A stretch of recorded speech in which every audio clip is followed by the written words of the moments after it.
This is 49ers After Dark.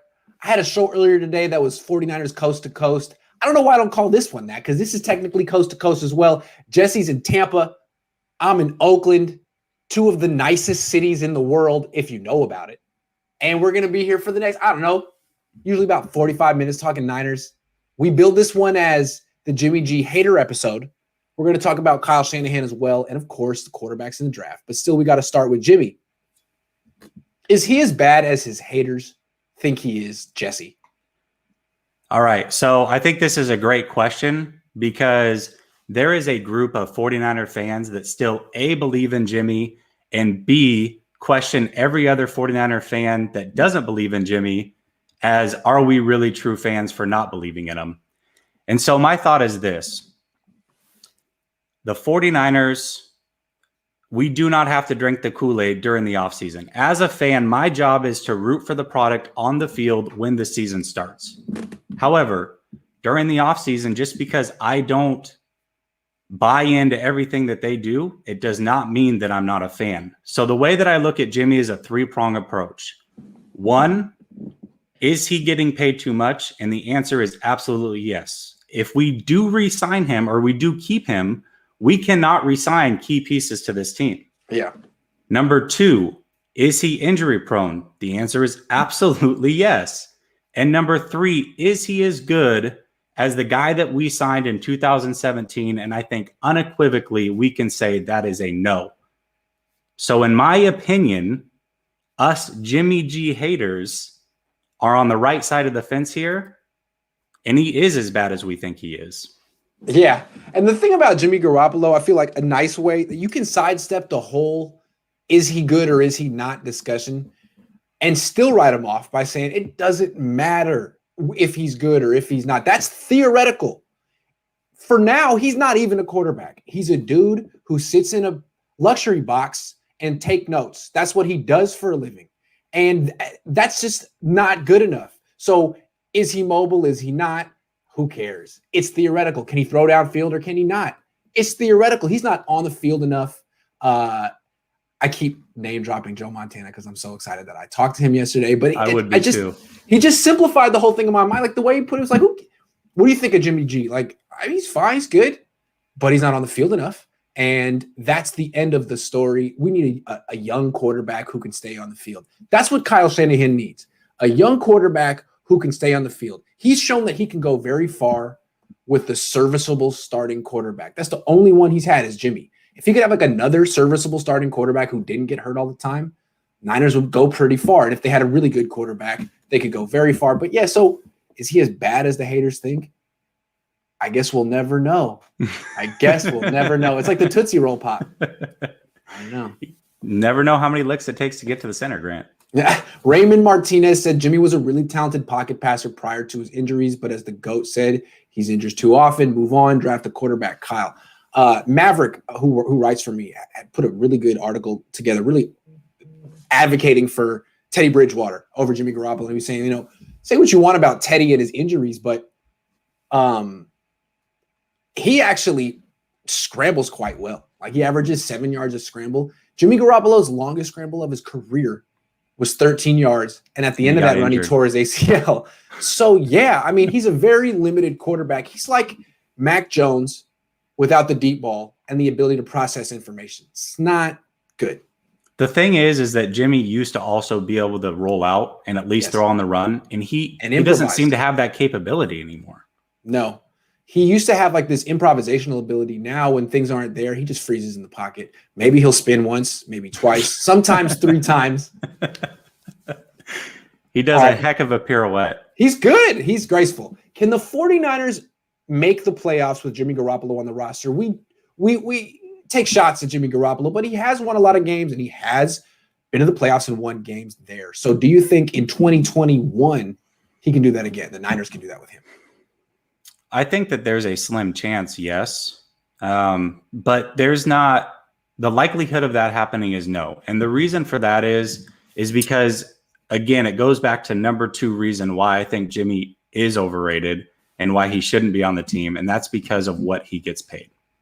And if we keep him, that means that we have to have a perfect season injury-wise. And when was the last time that we had a perfect season injury-wise? Our team stays injured. Yeah. So, so the likelihood of it happening is absolutely not. Can it happen? Sure. I'm with you. Like, it's football. Things can happen. All the other teams could get hurt. The Niners could stay healthy, and boom, they have a clear path to the playoffs. But I would not bet on that to happen. I would actually kind of expect the Niners to be the team that has the injury problem because that's their history. All their best players have injury histories. So yeah, they could, but and I see big golden nuggets in here saying, hello, they would have made it with him last year. Well, yeah, they beat the Rams last year twice. The Rams are a whole different team this year. They're a better team. And I don't know that the Niners are necessarily going to have their number the way they did last year. Arizona, better team, really equipped to take advantage of the Niners. Awful pass protection. Seems to me that the Niners are in the toughest division in the NFL, and I don't think Jimmy Garoppolo gets them out of the basement. Maybe he gets them to third place. Maybe he gets them the 7th seed in the playoffs. Maybe, but not much better than that, unless all the other teams have injuries. If Jimmy G was healthy last year and we had all the injuries that we had last year, we still aren't making the playoffs. And I think you're fooling yourself if you think otherwise. And this year's version of the team is probably going to have just as many injuries, and it won't have Trent Williams most likely if Jimmy G's on it. So yeah, the likelihood is not. How bad Jimmy was this year. He was awful against Arizona. He was way worse against Seattle. His performance up in Seattle was really bad. And yeah, he got hurt at the end of the game. But before that, before he got hurt, he was freaking awful. So I don't know. I mean, maybe he had lingering effects from the ankle injury he had. But what it's like, I don't know. He's on the field. I've seen a lot of quarterbacks gut it out and do extraordinary things when they're less than 100%. He needed to get benched in that game. He needed to get benched against Miami, and he lost the game against Arizona. He didn't have Deebo and Ayuk, but he had open guys in the end zone that he missed. I don't know, man. I thought he was pretty freaking weak last year, and I'm not sure that he would have won some of those games that Nick Mullins and CJ Beathard lost. I just don't know. He looked good against a very bad Jets team, and he looked good against a very bad Patriots team. That's the only flashes he showed, and you're absolutely right. Against Arizona, he missed, I think it was Kendrick Bourne, wide open. And then on the 4th down, it was Trent Taylor on an out route, like a 5-yard out route, and he didn't have the arm strength to get it there. That was a little embarrassing. Oh, more than a little. All right, next question. Why do 49er fans trust Kyle Shanahan so much? I really like this question because this guy has more equity built up with the fan base than any other coach I can think of who's had one winning season in four tries. All right, I'll give it to you from a fan perspective here. As a fan, year one, we completely do not count because we knew that roster was absolutely terrible. He had to bring in his guys. We had a lot of cap space. We had a draft ahead of us. There was a lot of things that were going against us, and we didn't expect a lot. So year one does not count in 49er fans' memory banks. Year two, there was some hope that we would make the playoffs or at least sneak in or compete. The problem is Jimmy got hurt in game 3. Mm-hmm.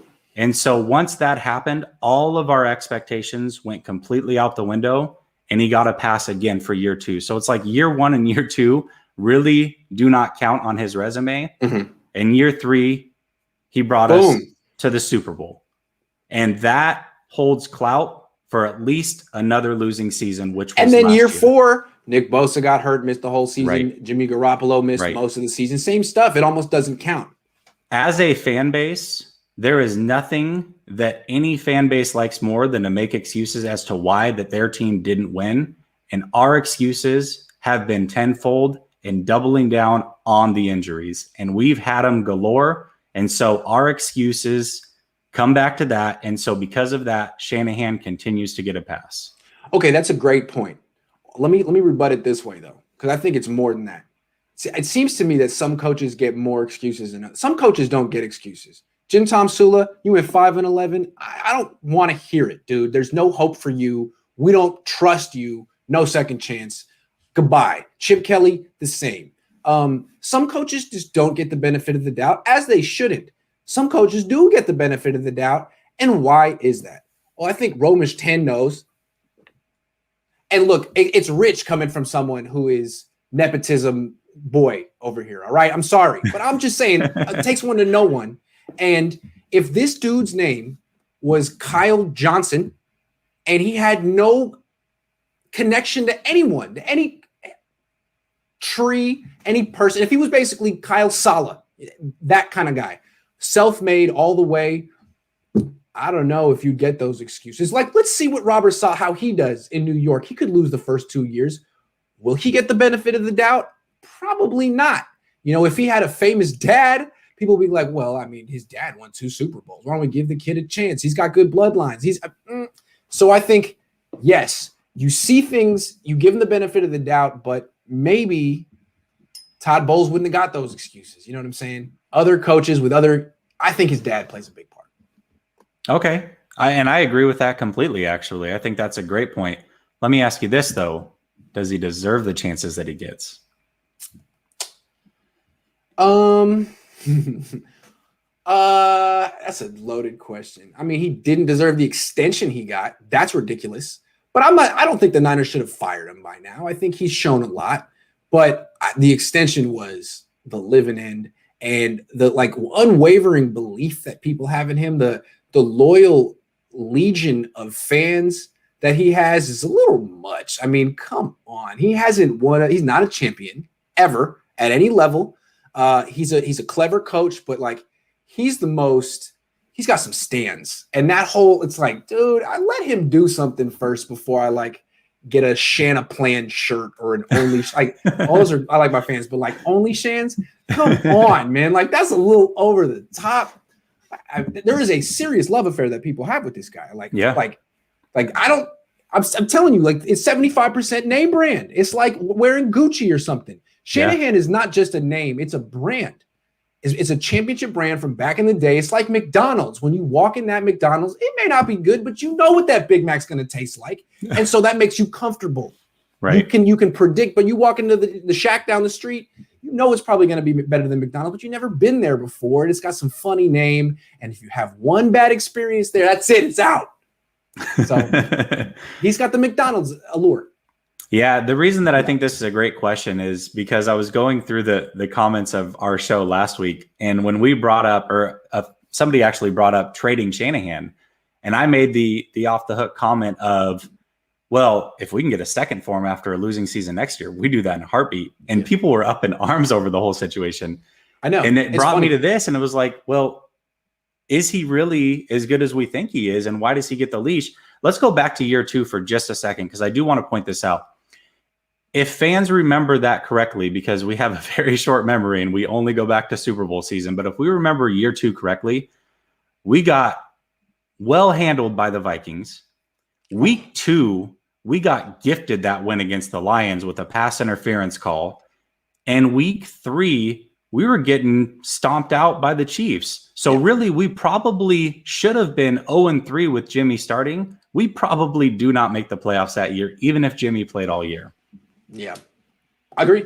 That season was on its way to being a catastrophic disappointment, and then he kind of got let off the hook. That's the way I saw it. Completely. And then he messed around with CJ Beathard for 8 games, let him lose twice to Arizona, not once, freaking twice to Arizona, a team that finished the season with 3 wins, 2 against him, until he finally went to something else and actually won a couple of games with some kid who taught himself how to play football in the practice squad.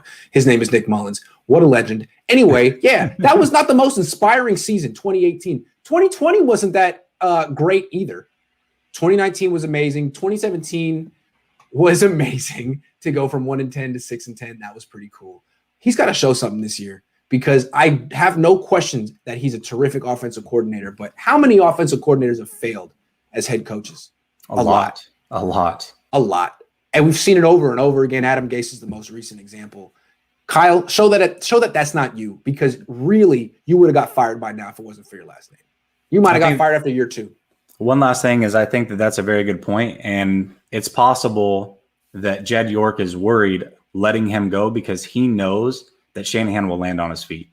Even if he's an offensive coordinator, that team is going to win, and that's why you have a great offense. You don't fire him, you trade him, as you pointed out. Yes. Yeah, but again, like if his name were Kyle Johnson and he didn't want Patrick Mahomes because he was waiting a year for Kirk Cousins, dude, you're out of here. Yep. The fact that his last name is Shanahan allows him to make that mistake and keep his job. Yep. Because that is a fireable offense for anyone else. Anyone else. Go through it and look at all the teams that passed on Patrick Mahomes and Deshaun Watson and see how many of those people have the same coaches and stuff around. Right. What would it take to get each of the top quarterbacks in the draft? We can go through each one and see, like, you know, a lot of different Niner fans have different draft crushes, different guys they want the Niners to target. Let's talk about how realistic each one is, starting with Trevor Lawrence. That's just not realistic at all, right? No chance. There is no chance that we're getting the number 1 pick. So that's not even worth talking about, in my opinion. Real quick, is there any chance that Lawrence doesn't go number 1? Because now it seems like people are really liking Zach Wilson. No. I don't think it's possible at all. No. Okay. No. Now let's talk Zach Wilson. What would it take to get Zach Wilson? So I'm going to assume that he's going to go number 2. Yes. Regardless of if it's someone. Doesn't have to be the Jets, right? Whoever. So in order to get that second pick, we basically have to give up a first this year, a second this year, a third this year, and our first round pick next year to meet that or someone like Bosa or Kittle, right. Someone really painful to part with. Right. Yeah. Right. And so, Wilson to me, so I'm not a big fan of Wilson. So. No, me neither. No, it's funny. You know, we were talking about Kellen Mond the other day, and you compared him physically to RG3, and I see that. When I step back and look at resumes, like what people have accomplished, Wilson reminds me of RG3. They move differently, but RG3 had a major surgery in college. He was at Baylor for a while. He never was really considered that super great until the last year when he went nuts and won the Heisman Trophy. He got drafted number 2 based on one season, essentially. And he does a lot of running. He wasn't that great at protecting himself. He got hurt and washed out. Zach Wilson, he was around. He was there in 2018. He was there in 2019. No one thought anything of him. And then all of a sudden, he has an awakening. He goes to Tom. Or he just had a little natural improvement, and his schedule got way easier because of the pandemic. And now he's Aaron Rodgers. He's Patrick Mahomes. Excuse me if I'm skeptical. If he could go back to BYU and do it one more season, I'd say, okay, I've seen enough. But I have a lot of questions about a guy who's going to go number 2 that the Niners would have to trade like someone seriously proven to get. Nah, I'll let someone else take that gamble. I'm not saying he won't work out, but I just have a ton of questions about Zach Wilson. Yeah, I think the rebuttal to that is you want to see a quarterback improve, and at least he improved. And no doubt. He didn't regress. No doubt. And I think that there's an argument to be made that Lawrence actually did regress a little bit because he hit the scene on fire as a true freshman. He could do no wrong. Everybody under the sun thought that guy was going to be a no-brainer, Hall of Famer, possibly top 10 ever as a freshman in college. And people now I think some of the buzz he should sit out 2 years so he doesn't get hurt. Yeah. He's shown enough. Yeah. And now he's taken a bit of a slide back. I still think he's the number 1 pick, but he's not as surefire as what he was as a freshman. That being said, you compare his resume to freaking Zach Wilson's. Oh, there's no comparison. You're right. Yes. And again, like people who love Zach Wilson, can you please explain to me how that dude had 11 touchdowns and 9 interceptions just in 2019? Just like a year and a half. How did that happen? Yeah, but Grant, what about his rushing touchdowns? People compare him to like Aaron Rodgers. Like Aaron Rodgers wasn't a freaking baller his first year at Cal. I was there. I was in high school. I went to the games. He was amazing, and he beat USC. I'm sorry. That was a different. I was number 1 ranked USC. I know Zach Wilson beat USC too. It's different. All right. Very different. So number 3 guy, it's starting to look like Mac Jones. I'm just going to go by Mac Jones. What do you think? Where's he going to go? So if he's the number 3 guy, I think the next quarterback's probably going to be taken at number 4. Okay. And so in order for us to get up to number 4, it's going to take a first and a second next year. Oh, for Mac Jones. For Mac Jones. I'll pass. That's a hard pass. I'll pass. Best case, he's Kirk Cousins. Don't miss me with the Tom Brady comparison. I'm sorry, that's rich. No. Don't compare someone to the greatest quarterback of all time. It's not, and he's not. No, he's not. He's not. So Kirk Cousins trading up to number 4? No. If the Falcons want to take him, good luck. But yeah, I mean, if Mac Jones falls to 12, I could see the Niners doing it, and I wouldn't really be very excited about it, but maybe it would work out. Maybe it would work out. I mean, yeah, if they could go to the Super Bowl with Jimmy Garoppolo, I'm not putting anything past Kyle Shanahan. But yeah, trading up to 4, I would rip that move. That's a no-go. Let me throw something out to you, because I think that regardless of who you like, there may be some people in the chat, and I can't see it, but there may be some people in the chat that are saying, well, I love Mac Jones. If we can get Mac Jones, I'm all about it. Or I love Zach Wilson. If we can get Zach Wilson, I'm all whoever the quarterback is, insert their name, and there are 49er fans that want him, and they're willing to make these moves. I did an analysis. I took 23 drafts from 1997 to 2019. And out of those drafts, 3 or more starters came out of those drafts 7 times. 7 times. We think that there's 4 guys that are going to go in the top 10. Yes. But only 7 times in the last 23 years, 3 or more starters have made it to year 5 as a starter. That's right. Per draft. And that means basically 2 is the average, right? Right. 2 is the average. 2 is the average. 2 or more franchise QBs came out of a draft 4 times in 23 years. Okay. And 1 or less starting caliber quarterbacks came out of a draft 10 times out of 23 years. So it is more likely that we are going to have a draft where only 1 quarterback is starter worthy than it is likely that 3 of these guys are going to be starters in 5 years. Right. So it's like if your stance was, I like Trevor Lawrence and I don't really like any of the other quarterbacks, that's probably more realistic. Yes. That's probably a very realistic stance. I like Trevor Lawrence and not really anyone else. And if someone surprises me, God love him. Yep. Or you could say, I really like Trevor Lawrence and 1 other guy. If you're saying you like 3 or 4 or 5 guys, your odds are against you being correct.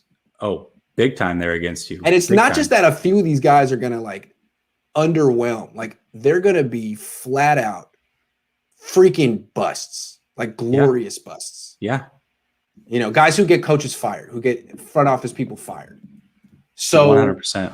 I don't know. I think that's why Zach Wilson scares me. I don't think it's going to be Trevor Lawrence, because you could say like, well, his mechanics aren't the greatest, or you know what? He was really good for 3 years in a row, and he won a national championship. I think there's less risk in that pick. He's pretty proven. He may not be a top 5 quarterback ever in his career, but I don't think he's going to be a flat out bust. Zach Wilson, Mr. 1 year, had a good year during the pandemic. I mean, I wouldn't be shocked.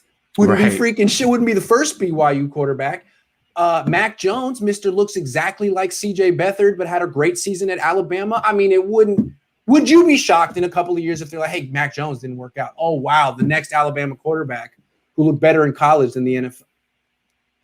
I honestly think that Mac Jones, as far as completely being run out of the league, the likelihood of that happening is not very high. But I think it's very likely that the upside of his career is a Ryan Fitzpatrick type of career, where he's a career bridge quarterback. He comes in, he wins a lot of starting jobs for 1 year, and then he's shipped out somewhere else. I could see that being his career. I think that's a pretty good comp. Because I do think he has a little bit stronger arm than Leinart. Ben, well, I'm going to come back to you. We're going to finish this, and then we're going to get to your questions. So hold tight, Ben. Okay, we got those 3. Let's not go to Mond yet. Let's go to Fields, because he's still consensus higher pick than Mond. Field, do you think Fields is going to drop to 12?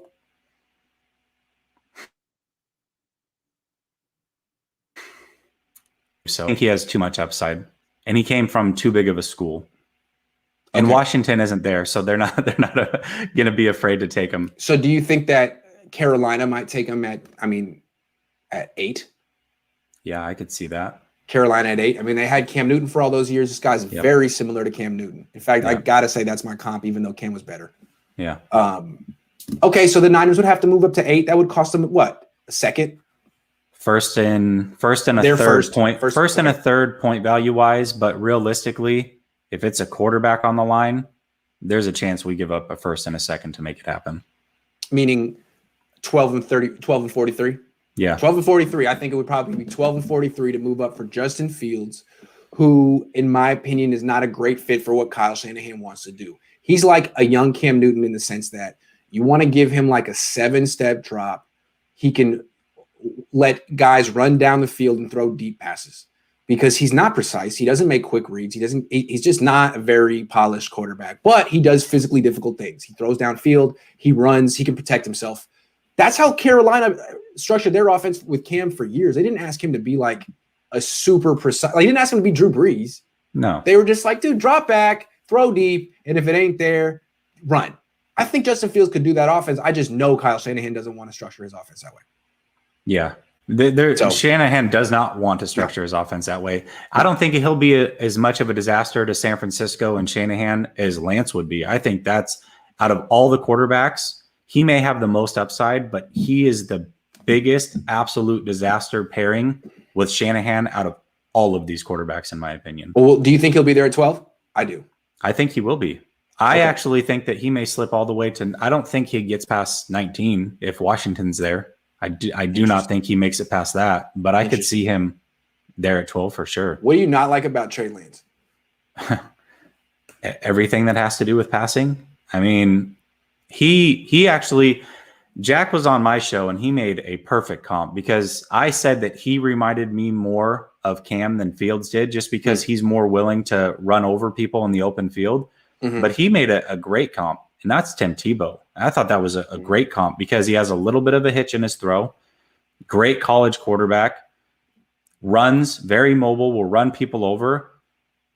But, gosh, he's the guy that has the biggest chance to be ran out of the league in 4 years.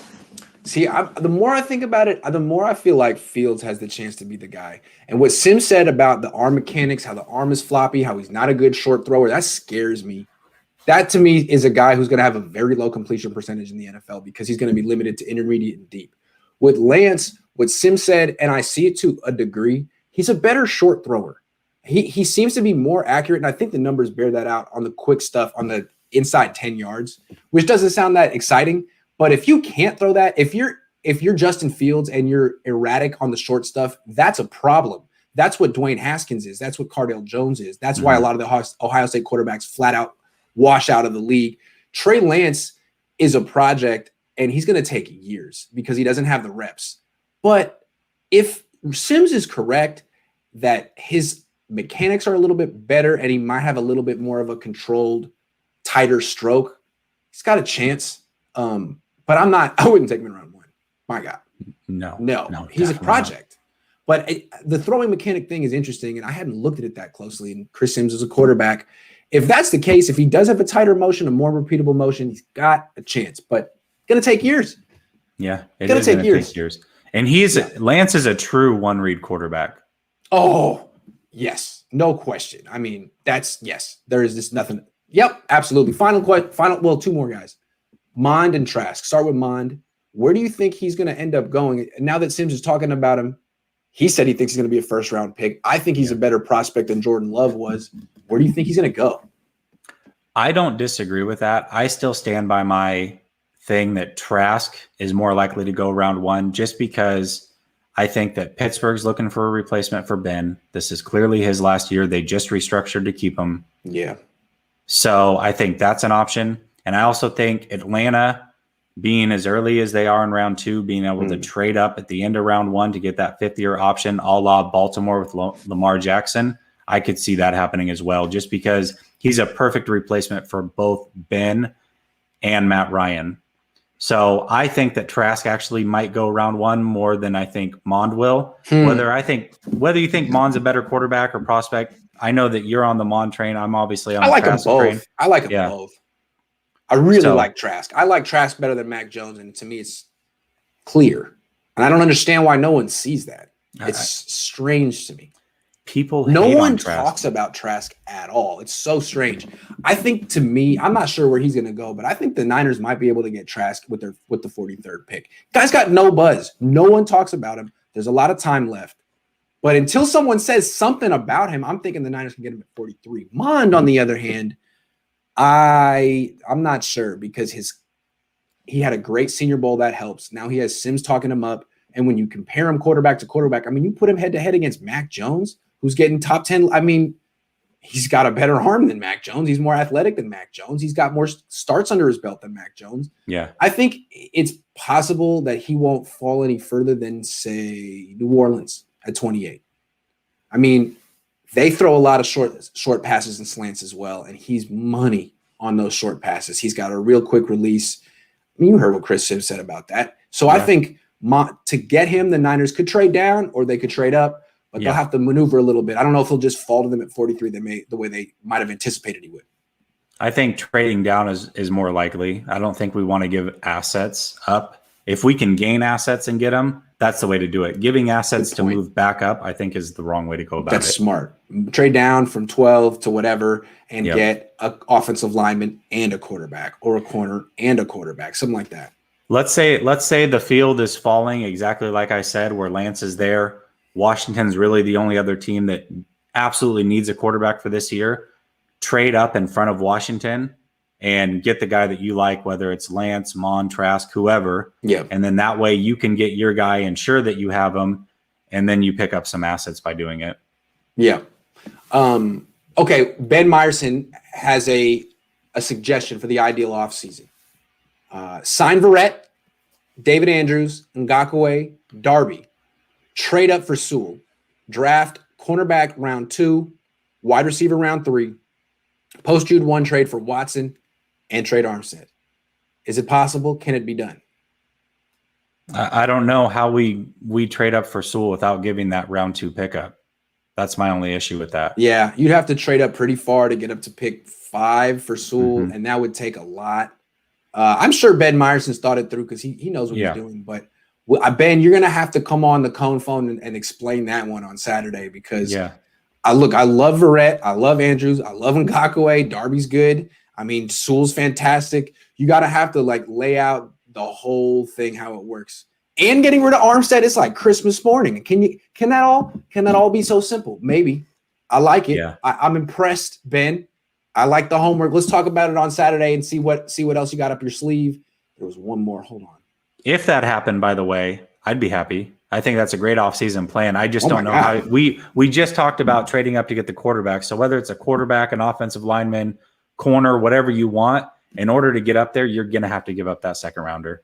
Absolutely. All right. Well, I appreciate you, Adam Garcia. Hopefully Mike McGlinchey starts changing his production. Nothing I've done so far has helped. It seemed to have an effect with Dante Pettis. I don't know. Maybe it didn't.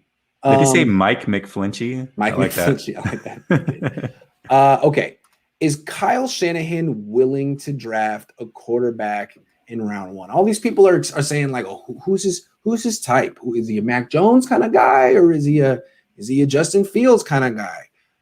He was a CJ Beathard kind of guy 4 years ago. He didn't like any of those dudes in round 1. I mean, there's not much of a track record here, but do you think he's willing to draft a quarterback in round 1? Why or why not? I do. I think he's willing to draft a quarterback in round 1, but it's all about how it happens. Yeah. I think that he is a lot more likely to do what we just talked about, which is trading back to gain assets and draft a quarterback, than he is to throwing everything that he has at trading up to get a quarterback. Mm-hmm. I just don't think that's his MO. I think that he believes there are 2 or 3 guys that he likes that he feels like he can get a little bit later. Plus he's Shanahan. He's super smart. He can make any of them work. And why not trade back to get assets versus trading up? If you look at the way that the 49ers have done things, they will trade back into the first round, but all their first round picks, they've traded back or stayed right where they were at. They have not traded up. Interesting. I feel like Kyle Shanahan would be willing in certain contexts to take a quarterback. Like he said that he really wanted Josh Allen and would have taken him in round 1 in 2017. Maybe, but he didn't want Patrick Mahomes, Deshaun Watson, a lot of these guys. I feel like Shanahan, if he sees a quarterback that he feels is a no doubt about it, John Elway, Steve Young type of guy, then yeah, you make an exception. But otherwise, there's a lot of downside from taking quarterback in round 1. All of a sudden, he becomes the most powerful person in the organization at 21, 22 years old. He calls shots. Yeah. He had that experience with RG3. If you don't, there's a lot of pressure on you as a coach. If you don't turn that guy into a great quarterback, it's your fault. And you get replaced. Whereas there's no pressure if you draft a guy in round 2 or round 3. No one's expecting you to turn him into a stud. And if you do, you're a genius. You know what I'm saying? I think he looks at these round 1 quarterbacks. It's like, okay, now you have all the power in the organization. All the pressure's on me. And now my career is tied to some 21-year-old, 22-year-old who may not even love the game as much as I do, doesn't work as hard as I do, isn't the kind of grinder that his backup is. Right. I feel like that's been Shanahan's attitude his whole life.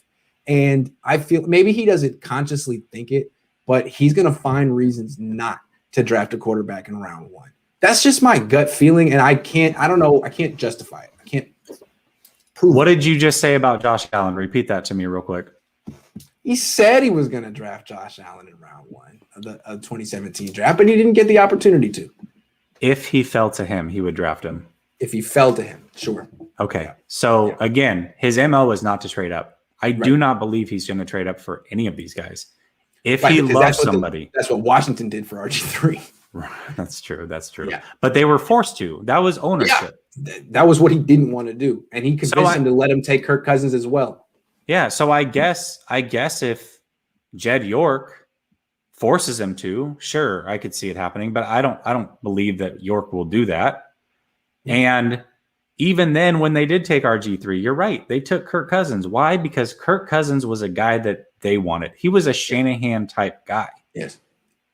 So that's somebody they could develop, and he's hung his hat on him for his whole career. I mean, he's the reason that Kirk is so good, according to the league. So yeah, that's Kyle. Yeah. So he's definitely not trading up. If the right guy falls to him, maybe, but more likely he trades back. Maybe Mac Jones is the right guy. I could see him being interested in Mac Jones in round 2 or round 3, but round 1, I do think he's looking for John Elway or someone that he perceives as having that. He passed on Patrick Mahomes. So if he's going to take Mac Jones after, I don't know, man. We'll see. That's because Kirk Cousins was going to fall in his lap. Supposedly. Well, yeah, it was really going to work out. Right. Final question. Does Kyle Shanahan want a developmental quarterback? I think he wants a developmental quarterback if it's on his terms. Okay. So if it's a round 2, a round 3 guy, again, somebody that wasn't expected to do anything and he makes him great, maybe Trask is that guy. Sims didn't even put him in his top 6. So if Trask is that guy that nobody's talking about, he just had a terrible bowl game. He didn't have his weapons, so he didn't look good. Right. Nobody's putting any stock in him. So if he can take a Trask in round 2 and turn him into something, yes, he wants to develop him. If he's spending capital on him in round 1, no. He wants that guy to be game ready. He wants that guy to listen to him and go to where he's telling him to throw the ball. And he expects that guy to be game ready week 1, whether there's a preseason or there's not. Right. And the funny thing is, I totally agree with you about Trask. Everyone seems to have figured out that Kyle Shanahan would like a quarterback like Mac Jones, right? Yep. I mean, it's obvious. Yep. Well, then he's definitely going to like Kyle Trask. What's the freaking difference other than like 2 inches and 40 pounds? There's no difference. Of course. Yeah, he's going to like Kyle Trask. And the fact that no one's talking about him, Chris Sims didn't mention him. He should be there in round 2. Perfect.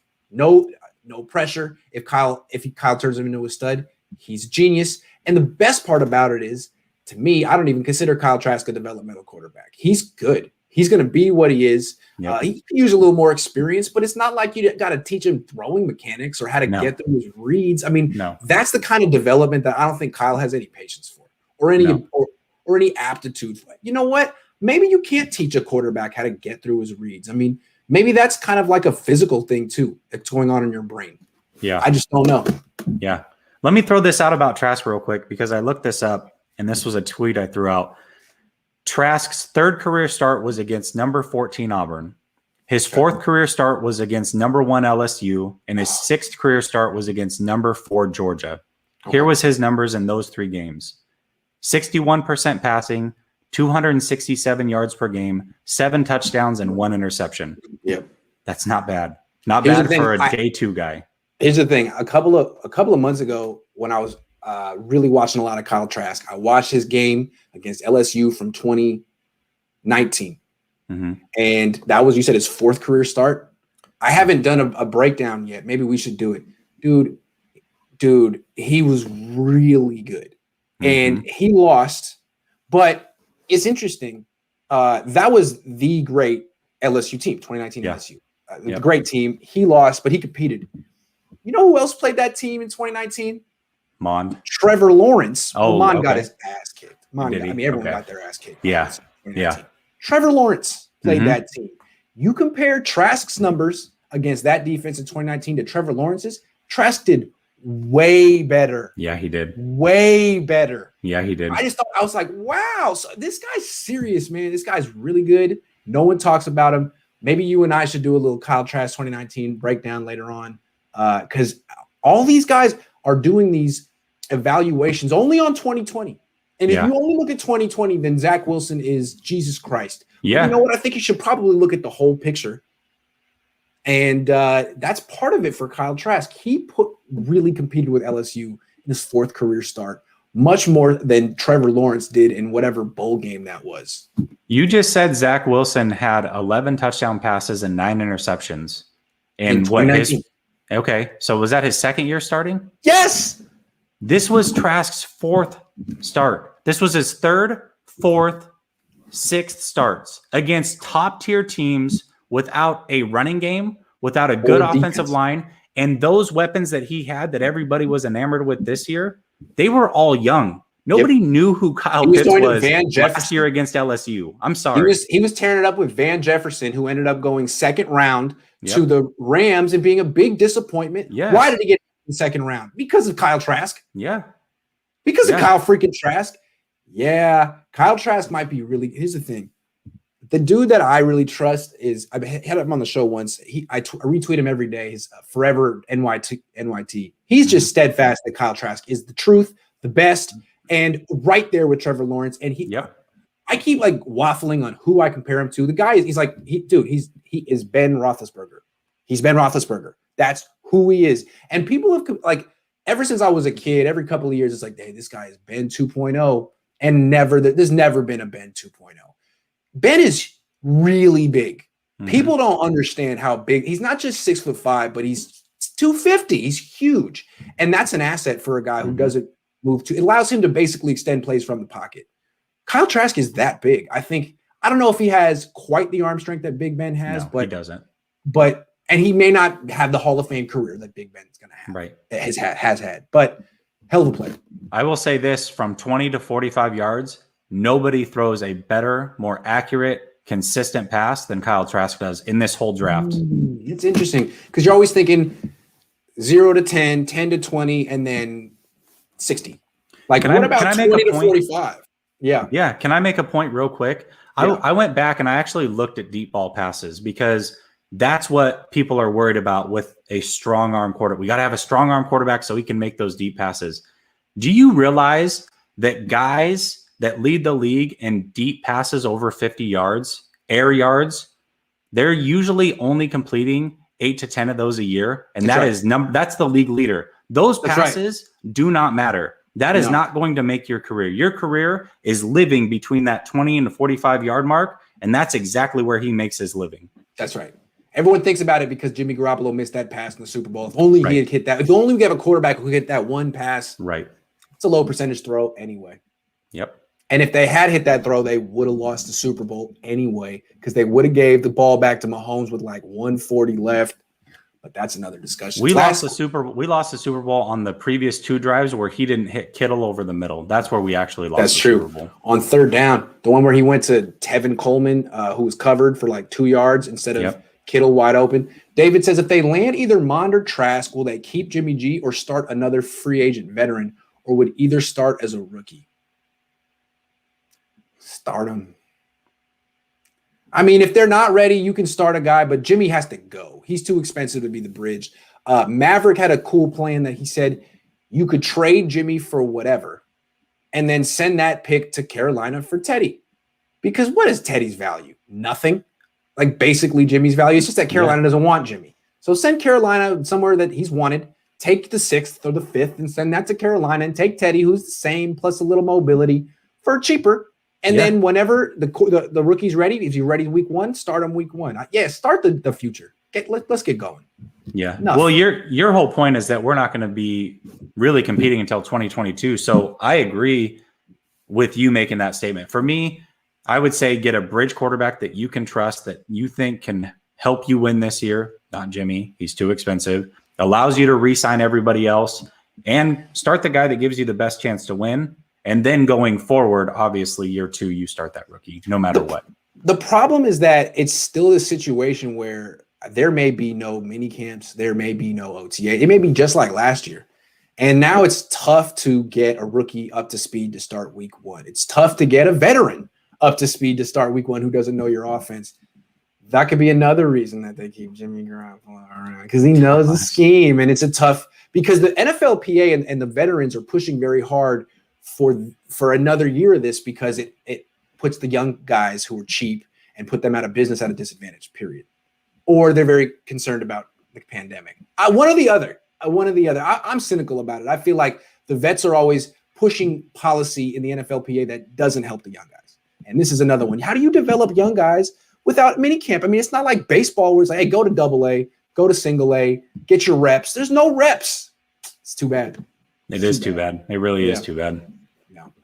Well, appreciate David for your question, Ben for your scenario. I should have had a better answer, but you hit me with some interesting stuff and I wasn't ready. So let me sleep on it and we'll talk about it on Saturday. Jesse, thanks for coming on. I appreciate you calling an audible. Normally, Jesse and I are going to be Wednesdays at 7.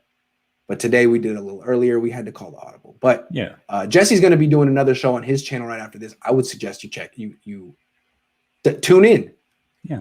Jesse Naylor, Last Second Sports. Are you kidding? It's baller. Jesse. I appreciate it, Grant. Thank you for having me. I'm glad that we were able to make it work this week. And yes, next Wednesday we'll be back at it, 7 p.m. Pacific, 10 o'clock Eastern.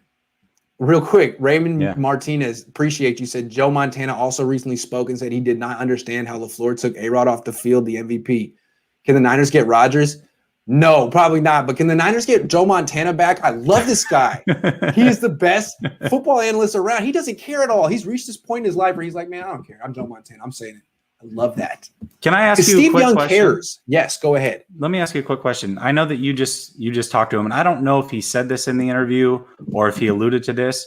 Did he actually make that suggestion to Shanahan about not signing Garoppolo?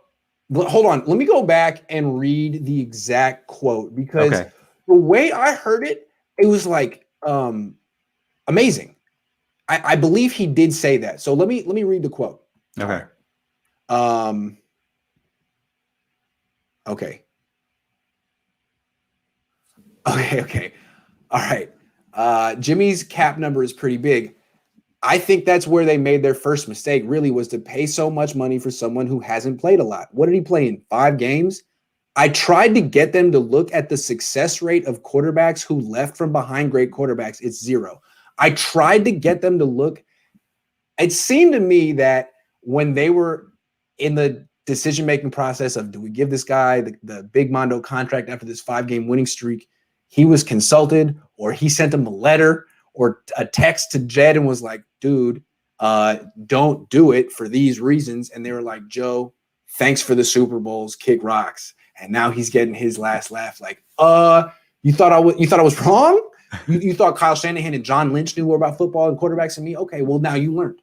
That was a learning experience for you. And I'm going to toot my own horn. Good for you, Joe.